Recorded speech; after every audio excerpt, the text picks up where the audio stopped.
I was 77 years old, standing in my simple navy blue dress, ready for a quiet family dinner at my son's house, a house I helped pay for with $120,000 of my savings.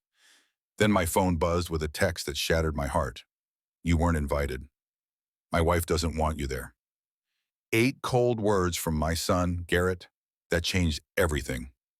If you've ever felt taken for granted, cross-handed by the people you love most, stick with me. This is the story of how I took back my life and found peace in the process. Hit that like button, subscribe, and let's dive into this emotional roller coaster together. My name is Edith Carter. I'm 77 years old, and if you'd told me a year ago that I'd be standing on a hill in Tuscany, watching the sunset paint the sky in shades of gold and crimson, I'd have laughed. Not because it was impossible, but because I'd spent so much of my life putting everyone else's dreams before my own. That's what you do when you love someone, right? You give, you sacrifice. You tell yourself it's worth it because family is everything. I raised my son, Garrett, to believe that too. From the moment he was born, with his tiny hands wrapped around my finger, I knew I'd do anything for him. His father, James, felt the same. We weren't rich. James worked as a mechanic, and I was a part-time librarian. But we poured everything into giving Garrett a good life. Piano lessons, soccer camp, college applications. When he struggled, we were there. When he dreamed, we believed in him. James and I had our own dreams once. We'd sit on our creaky porch swing, sipping sweet tea, talking about the day we'd travel to Italy. James loved the idea of wandering through cobblestone streets, eating fresh pasta, and sketching the rolling hills. Edith, he'd say, his eyes twinkling, we'll get there one day. Just you and me.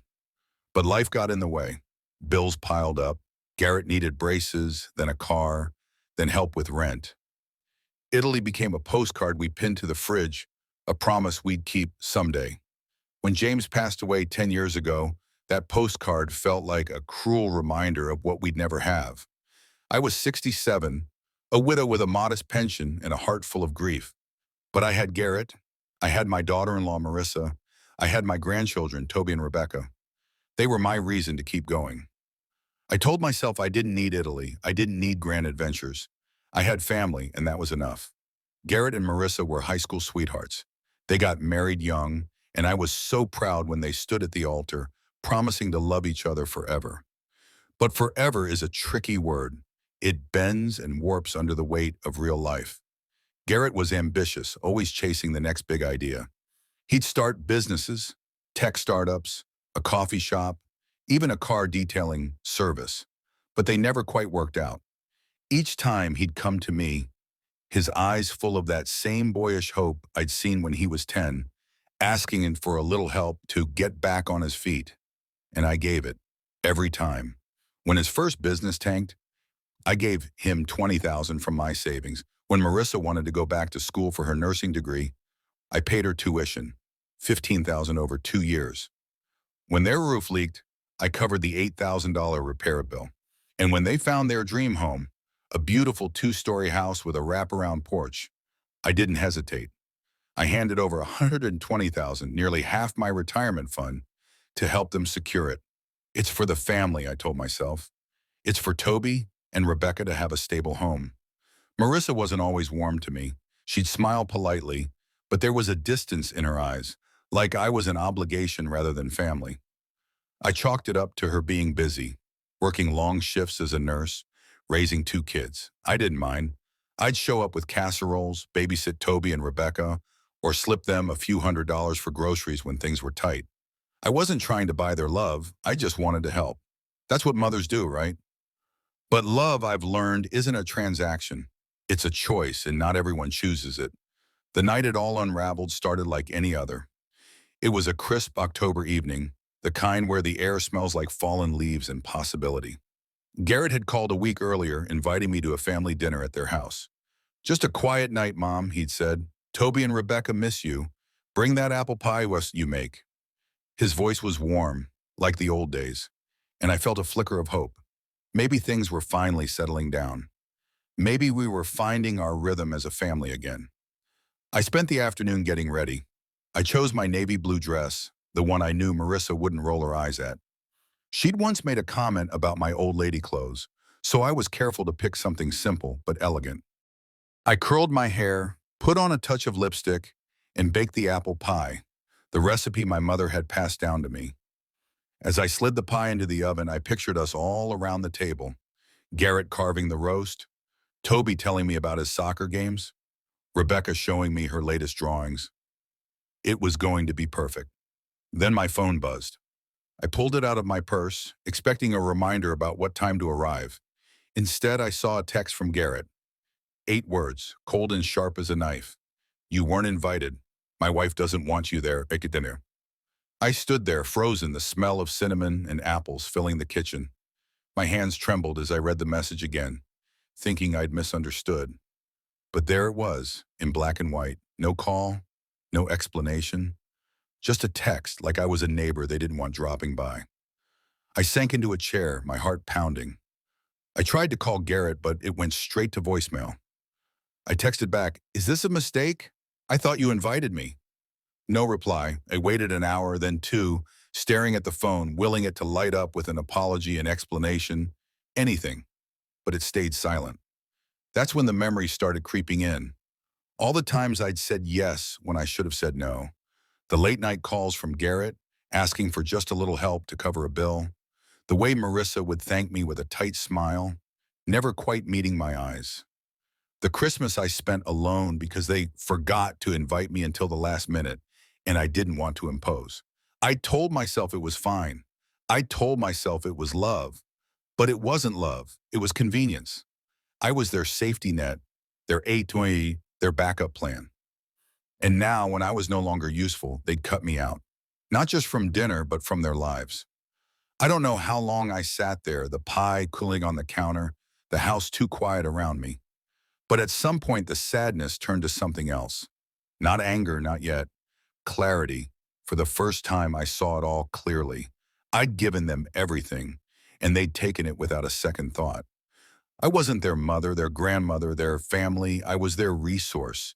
And resources, when they are no longer needed, get discarded. That's when I decided to take back my power. The next morning, I woke up with a fire in my chest. It wasn't rage, it was resolve. I'd spent decades putting everyone else first, but no more. I sat at my kitchen table with a cup of coffee and a notepad, listing every automatic payment I'd set up for Garrett and Marissa. There was the $500 a month I sent for their mortgage, the $200 for their utilities, the $100 for Toby's soccer fees. I'd even been paying for Marissa's car insurance, $150 a month. It added up to thousands every year, money I'd been quietly siphoning from my savings, telling myself it was for family.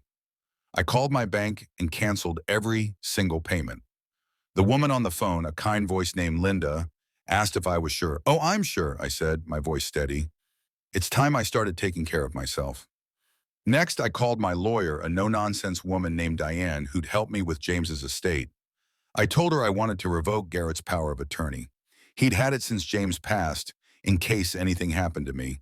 But now I didn't trust him to make decisions in my best interest.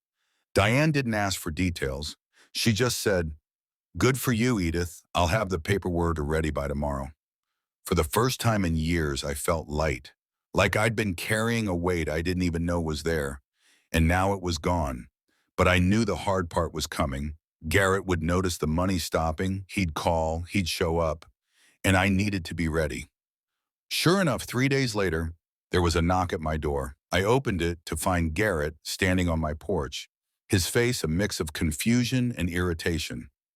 Marissa wasn't with him, but I could feel her presence in the way he stood, arms crossed, like he was already preparing for a fight. "Mom, what's going on?" he said, not even stepping inside.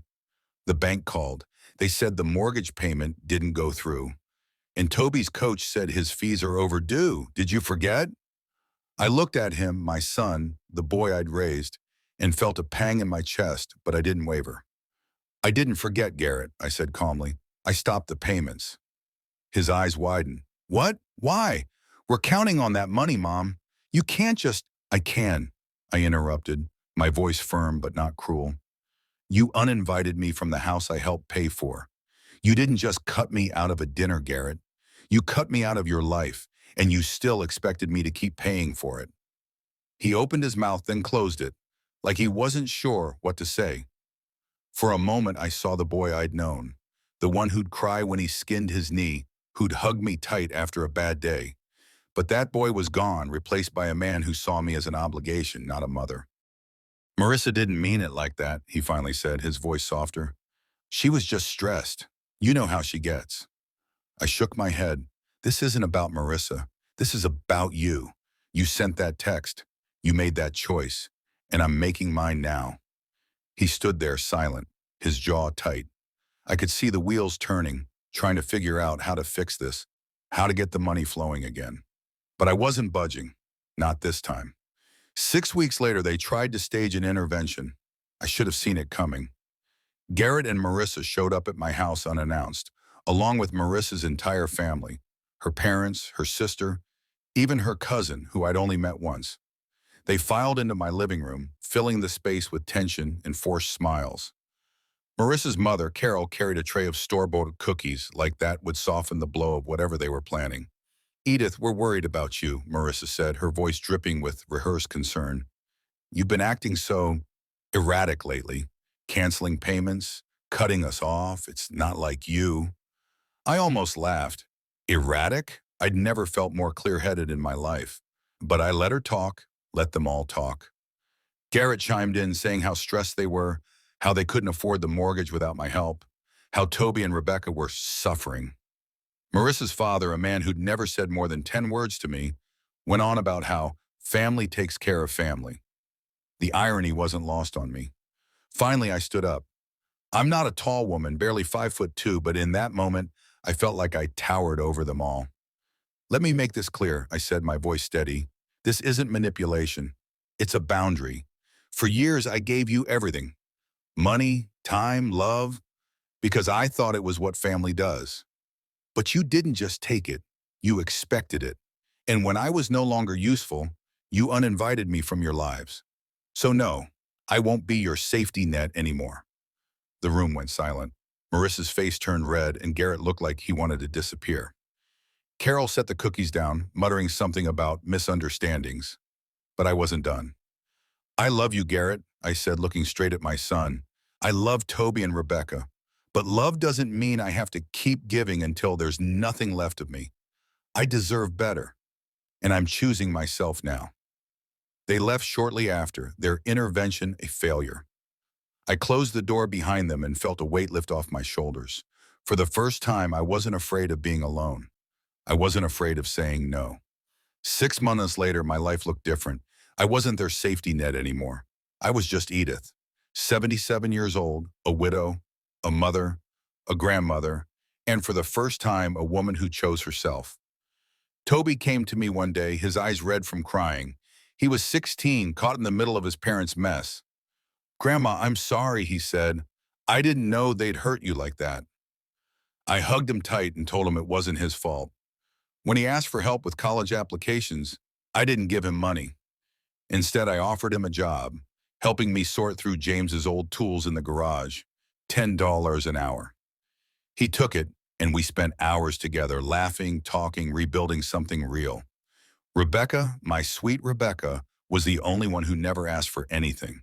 She'd show up with a bag of groceries, cook me dinner, and say, "It's time someone took care of you, Grandma."